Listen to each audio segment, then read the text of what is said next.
Gilgamesh apakah baik dalam sejarah?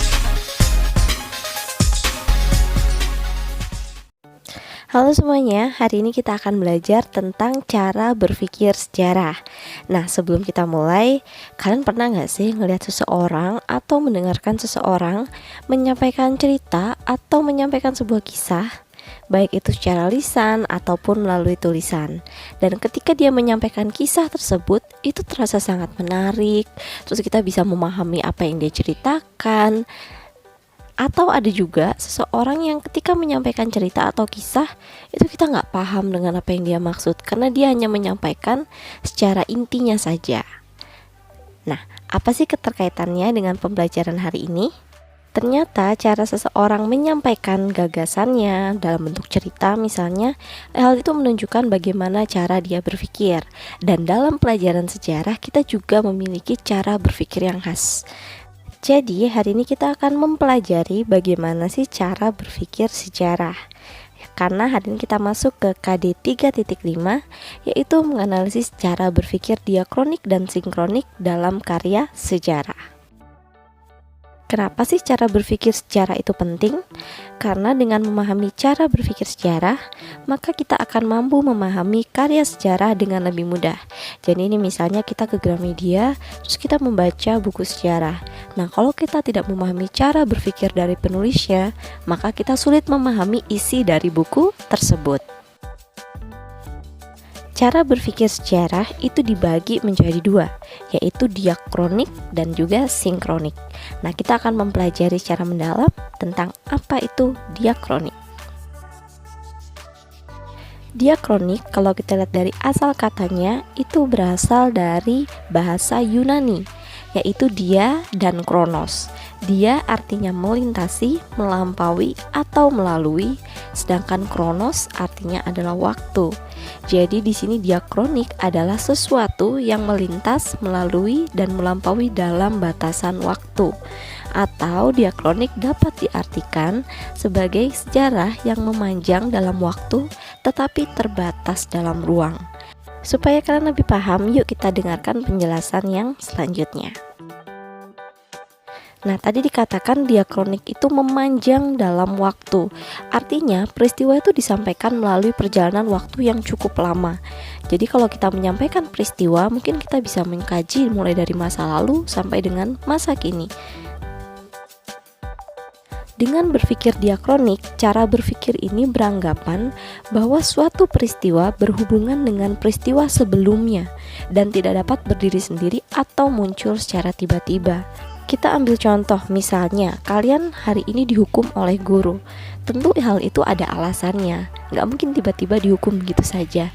Pasti ada sesuatu yang kalian lakukan, misalnya terlambat presensi atau mungkin lupa presensi. Jadi apa yang terjadi dengan kalian hari ini pasti ada yang berhubungan dengan peristiwa yang sebelumnya. Nah, dengan berpikir diakronik kita juga akan menganalisis perubahan dari waktu ke waktu. Karena tadi waktunya relatif cukup panjang, misalnya kita ambil peristiwa terjadi selama 10 tahun. Tentu dalam 10 tahun itu akan terjadi perubahan dalam setiap masanya. Kita ambil contoh dari tahun 2019 ke tahun 2020. Itu terjadi perubahan yang sangat besar, padahal hanya terjadi dalam waktu 2 tahun. Yang awalnya pembelajaran offline sekarang jadi online. Segala kehidupan masyarakat itu juga terpengaruh karena adanya COVID-19. Nah, kalau kita mengkaji, itu termasuk dalam kajian diakronik. Lalu bagaimana sih menerapkan cara berpikir sinkronis dalam sebuah karya sejarah atau cerita sejarah? Karena diakronik ini sangat berkaitan dengan waktu. Masih ingat ya dalam materi sebelumnya bahwa dalam waktu yang panjang bisa kita melihat adanya perubahan, kesinambungan, perkembangan, bahkan pengulangan.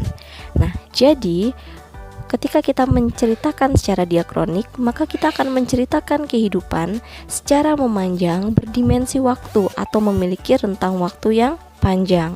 Ketika kita berpikir secara diakronik, kita akan memandang masyarakat sebagai sesuatu yang terus bergerak dan memiliki hubungan kausalitas atau sebab akibat.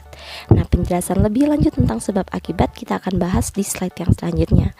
Yang ketiga, yaitu kita akan menguraikan proses transformasi yang terus berlangsung dari waktu ke waktu dan berkesinambungan.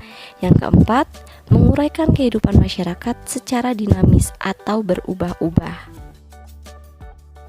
Dalam konsep kausalitas, peristiwa itu saling mempengaruhi antara peristiwa sebelumnya dan sesudahnya, atau ada sebab dan juga akibat. Seperti yang tadi saya contohkan, kenapa kamu dihukum, tentu ada sesuatu yang kamu lakukan sebelumnya. Seperti itu.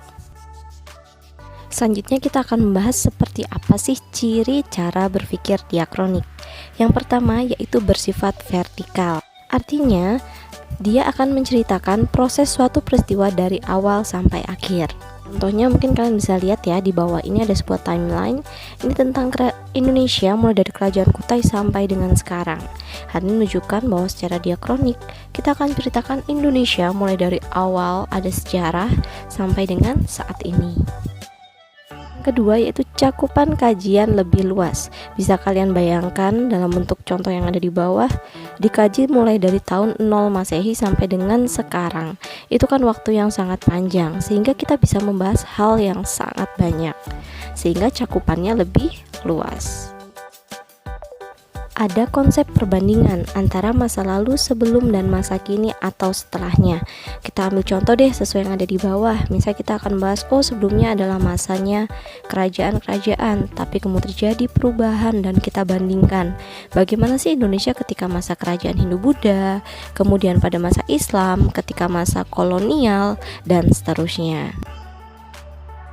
Yang keempat yaitu memiliki sifat historis. Masih ingat ya, unsur sejarah adalah manusia, ruang, dan waktu. Dan diakronik ini sangat berkaitan dengan waktu, sehingga dia sangat bersifat historis sekali. Mengkaji masa satu dengan masa lainnya. Seperti yang saya sudah jelaskan sebelumnya, ini berkaitan dengan waktu yang sangat lama atau sangat panjang. Seperti apa sih contoh cara berpikir diakronik? Kalian percaya nggak kalau seorang sejarawan hanya melihat judulnya saja atau judul sebuah karya sejarah, kita langsung tahu loh bagaimana sih cara berpikir yang digunakan oleh penulis. Nah, ini ada beberapa contoh di bawah, misalnya sejarah kemerdekaan Indonesia tahun 1908 dengan 1949. Atau contoh kedua, misalnya saya menulis buku tentang diri saya sendiri. Saya beri judul Story of My Life, yaitu sejarah kehidupan Ella tahun 1993 sampai dengan 2015. Atau contoh ketiga yaitu sejarah SMK Kolose Santo Yusuf Malang tahun 1902 sampai dengan 2011. Nah, masih ingat ya, dari judul itu harus muncul namanya unsur sejarahnya. Jadi harus ada unsur manusianya atau peristiwanya, ruangnya atau lokasi di mana dia terjadi, dan juga tahunnya. Lalu kenapa judul-judul ini disebut contoh judul yang menunjukkan cara berpikir diakronis? Kalian perhatikan waktunya. Nah, setiap judul sejarah ini waktunya sangat panjang. Jadi ada 1908 sampai 1949. Itu waktunya sangat panjang. Jadi di situ dia bisa mengkaji apa ya perubahannya, atau mungkin kesinambungannya, atau mungkin perkembangannya. Nah, dalam contoh yang kedua yaitu Story of My Life, yaitu sejarah kehidupan Ella. Nah, kenapa dia disebut dikaji secara diakronik? Karena di sini waktunya sangat panjang. Mungkin saya bisa menceritakan tahun 93 ketika saya lahir, 98 ketika saya SD, 2005 ketika saya SMP, 2008 ketika saya SMA, kuliah, sampai dengan akhirnya saya menjadi guru. Mengkaji dalam waktu yang relatif panjang, bisa sampai ratusan tahun, tentu akan sangat sulit. Nah, di sini kita bisa dibantu dengan yang namanya konsep berpikir kronologis dan juga periodisasi, supaya kita lebih mudah dalam menerapkan cara berpikir diakronik. Apa sih itu kronologis? Apa itu periodisasi? Kronologis itu juga berasal dari bahasa Yunani, yaitu kronos yang artinya adalah waktu, dan juga logos artinya adalah uraian atau ilmu. Jadi kronologis adalah ilmu tentang waktu. Lalu apa hubungannya kronologis dengan diakronik? Oke, kita lihat dulu dari asal katanya atau dari definisinya. Kronologis itu mengajarkan kita untuk berpikir secara runtut, urut, dan berkesinambungan agar dapat memberikan gambaran urutan tentang suatu kejadian atau urutan waktu tentang suatu peristiwa. Sedangkan diakronik itu menceritakan kehidupan secara memanjang dalam rentan waktu yang panjang. Jadi apa hubungannya kronologis dengan diakronik? Hubungannya adalah dengan kronologis itu akan membantu untuk menyusun peristiwa atau kejadian sejarah sesuai urutan waktu terjadinya, sehingga tidak terjadi atau menghindari anakronis. Anakronis itu artinya adalah kesalahan waktu atau memutarbalikan urutan peristiwa, sehingga dapat memberikan pemahaman yang salah. Jadi misalnya jangan ketukar nih, oh ternyata proklamasi dulu baru Rengas Dengklok. Nah itu namanya anakronis, karena yang benar adalah Rengas Dengklok dulu baru peristiwa proklamasi. Seperti itu, jadi supaya nanti kita lebih mudah, kita harus dibantu dengan cara berpikir kronologis atau konsep kronologis. Kronologis ini bukan konsep yang asing ya. Kita sering mendengar kayak misalnya kronologi terjadinya sebuah peristiwa. Misalnya ini ada contoh pesawat Lion Air jatuh. Nah biasanya di berita-berita itu akan disampaikan seperti apa kronologisnya sampai dengan akhirnya pesawat itu jatuh. Nah coba dong kalian kasih contoh seperti apa sih kronologis dalam kehidupan kalian. Periodisasi yaitu mengklasifikasi atau mengelompokkan peristiwa sejarah dalam suatu babak, masa, zaman, atau periode tertentu berdasarkan ciri-ciri yang sama. Karena diakronik ini terjadi dalam waktu yang panjang, kita bisa mengkategorikan atau mengklasifikasikan dalam setiap periode yang panjang tersebut berdasarkan ciri-ciri yang sama. Contohnya, ini dalam sejarah Indonesia. Kita akan mengkaji dari awal Indonesia sampai dengan sekarang, istilahnya begitu, sejak masa prasejarah sampai dengan masa misalnya revolusi. Nah kita bisa mengelompokkan berdasarkan ciri-ciri yang sama, misalnya dari aspek kebudayaan. Di sini kita bagi ada masa prasejarah karena kehidupannya masih hidup secara sederhana. Kemudian masa Hindu-Buddha karena ada kerajaan-kerajaan Hindu-Buddha. Masa Islam, kolonialisme Barat, pendudukan Jepang, revolusi, Orde Lama, Orde Baru sampai dengan reformasi.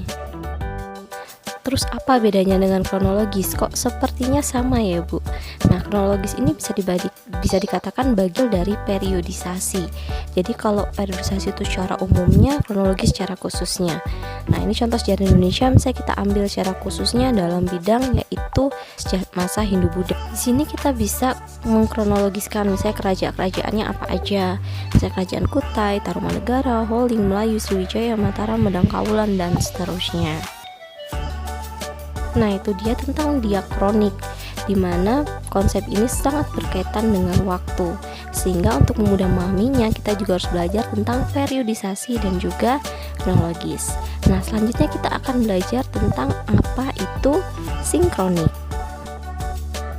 Sinkronik berasal dari dua kata yaitu sin dan juga kronos. Sin artinya adalah dengan, kronos artinya adalah waktu.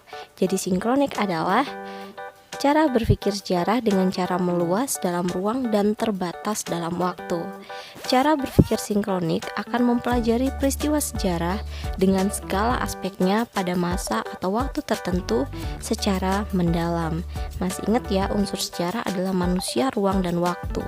Kalau tadi diakronik dia memanjang dalam waktu, kalau sinkronik dia tidak. Jadi waktunya terbatas tapi dia bisa melebar dalam ruang atau lokasinya.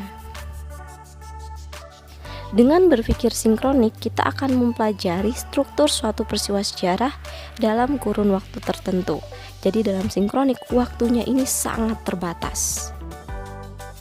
Apa sih ciri cara berpikir sinkronik? Yang pertama yaitu bersifat horizontal atau mempelajari peristiwa yang sejaman. Yang kedua, mengamati kehidupan secara meluas dan berdimensi ruang. Contohnya nih saya ambil COVID. COVID ini kan terjadi mulai tahun 2019, tapi terjadi di berbagai wilayah dunia. Nah, mungkin tahunnya hanya 2019 saja, tapi secara ruang kita bisa mengkaji di Indonesia, di Amerika, di China, di India, Inggris, dan seterusnya. Jadi dia akan melebar dalam ruang, tapi tetap terbatas dalam waktu.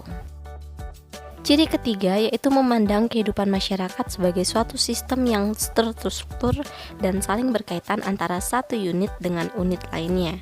Yang keempat, menguraikan kehidupan secara deskriptif dengan menjelaskan bagian demi bagian. Nah, kalau kita mengkaji secara sinkronik, kita bisa mengkaji misalnya dari aspek sosial, ekonomi, budaya, politik, hukum, dan seterusnya. Karena kita memandang masyarakat sebagai unit dan saling berkaitan antara satu dengan lainnya. Menjelaskan struktur dan fungsi dari masing-masing unit dalam kondisi statis. Maksudnya gini, kalau diakronik tadi kan kita mengkaji perkembangannya, perubahannya, dan seterusnya. Kalau ini kondisinya statis, tapi kita menjelaskan secara mendalam. Misalnya kondisi perekonomian ketika COVID bagaimana, kita kaji secara mendalam. Dampaknya pada masyarakat, tidak hanya masyarakat miskin, mungkin masyarakat menengah dan juga kelas atas. Banyak digunakan oleh ilmu sosial lainnya seperti geografi, sosiologi, politik, ekonomi, antropologi, dan arkeologi. Hal ini karena sinkronik ini tidak terlalu terikat dengan waktu, sehingga dia bisa juga digunakan dengan ilmu bantu yang lain. Seperti apa sih contoh cara berpikir sinkronik? Cukup dari judul kita bisa tahu. Nah, ini contohnya. Misalnya pemberontakan G30S di Indonesia tahun 1965, kehidupan sosial Indonesia tahun 1998, pemberontakan petani Banten tahun 1888, penyakit COVID-19 di dunia tahun 2020. Kenapa judul-judul ini sinkronis? Kalian perhatikan tahunnya atau waktu terjadinya peristiwa. Mereka dikaji dalam waktu yang terbatas, yaitu 1 tahun saja. Dan kalau kalian lihat ruangnya sangat luas di Indonesia, di dunia. Nah, ini juga ada yang di Banten. Mungkin ruangnya sempit ya, hanya Banten. Tapi kalau kalian lihat kajiannya, ini sangat luas. Kalian bisa melihat dampaknya terhadap masyarakat, latar belakangnya, dan seterusnya. Jelaskan satu, kenapa pemberontakan G30S di Indonesia tahun 1965 termasuk dalam kajian secara sinkronik. Nah, kalian bisa lihat kalau kalian ingin mengkaji ini secara sinkronik, kalian bisa mengkaji latar belakangnya. Mungkin ada latar belakang budaya, ada latar belakang politik, ekonomi di sana. Secara ruang, kalian bisa melihat peristiwa G30S ini di Indonesia secara umum, atau mungkin dikhususkan di wilayah Jawa atau mungkin Sumatera. Terus dampaknya kalian kaji secara luas dan mendalam, seperti dampak sosial, politik, dan juga budaya. Jadi bagaimana peristiwa G30S ini bisa berdampak kepada masyarakat secara luas. Nah, coba dong kalian kasih contoh bagaimana sih cara berpikir sinkronik dengan contoh peristiwa yang ada di kehidupanmu atau berdasarkan pengalaman pribadimu. Hari ini kita sudah belajar apa itu diakronik dan juga sinkronik. Kalau diakronik itu memanjang dalam waktu, kalau sinkronik itu terbatas dalam waktu. Untuk membantu kita berpikir diakronik, kita dikenalkan juga dengan konsep periodisasi dan juga kronologis. Sedangkan sinkronik ini lebih umum, tidak bersifat historis, tapi bisa digunakan untuk semua ilmu sosial. Nah, itu saja pembelajaran kita hari ini. Jangan lupa modulnya dikerjakan, dan disitu ada 3 tugas yang akan saya nilai. Jadi kerjakan semaksimal mungkin. Terima kasih dan sampai jumpa pada pertemuan yang selanjutnya. Kalau ada yang ingin ditanyakan bisa menghubungi saya melalui WA. Sampai jumpa. Gilgamesh, apakah dalam